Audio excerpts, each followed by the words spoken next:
Peter Kostos from the Stock and Land interviewing Michael Kerr, Principal of Kerr & Co here at Hamilton for the first day of the weaner sales in January, the Angus steers.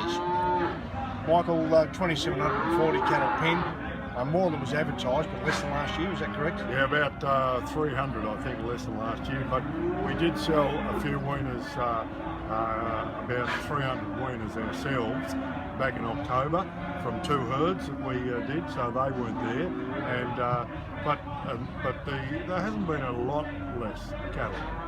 That's all there is, about 300 or 400. I was a bit surprised. I walked in the yarding this morning and saw how good the cattle were, considering how dry it is. What's been the bigger reason behind the increase in weight? A very light winter and not a lot of wet winters. And our cattle do very well, and with a not a wet winter. It does sort of our springtime lax if we don't get a lot of rain. So it's a two-edged sword. You get your cattle doing well in the winter time, but you get a less side of a spring. But the cattle have come out very well. Cattle have come out very well. Compared to last year, they're a lot dearer than last year. Over $1 a kilo. It's a big difference, especially given the extra weight of the cattle as well. Yeah, no, most cattle, I think the yarding would probably be averaging over $1,100. I tend to agree, I think. Who are the major players? The north, there's been quite a few big players from the north, from Warwick, Goondiwindi, New England, T&R, local feedlots, but there hasn't been a lot of graziers from the Western District because we haven't got the food. And what does this say about the rest of the winter sales? Are these going, given the colour of the cattle to come? I would say very, very solid, right through. And and it'll only be 2 weeks, a 2 weeks situation here, this week and next week, and the Western District cattle are all gone. Do you think these prices are going to have much influence on the fat cattle price?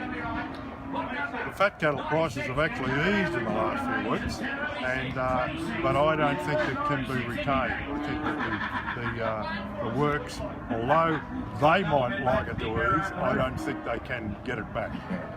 I noticed today there was a strong preference for the EU cattle.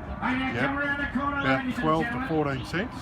I guess the last question, Michael, do you think those prices are going to have much effect on the fat cattle sale?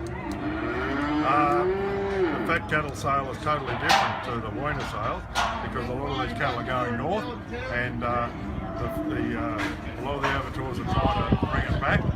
They might for a while, but the shortage of cattle in Victoria, it was bound to go up again. I have thought another question, Michael. I think the strong input that the northern guys have here today is a very good indication of what the western range of Queensland are probably it's going to be there for some of the western markets here over the next couple of weeks. I've got a friend of mine who's up in the Barclay Tableland, and he told me he had 20 inches of rain in the last 2 weeks, and I said there's going to be 20,000 weaners here in the next 2 weeks. He said in 3 weeks' time I can put them in my back paddock. Yay! 1, 2, 3, 4, 5. 335. Yes. No, it's Frankie's been at 335. 335. Now it's in green. $3.35. Yes. 7. $3.37. $3.37. Anyone else? Rick, done.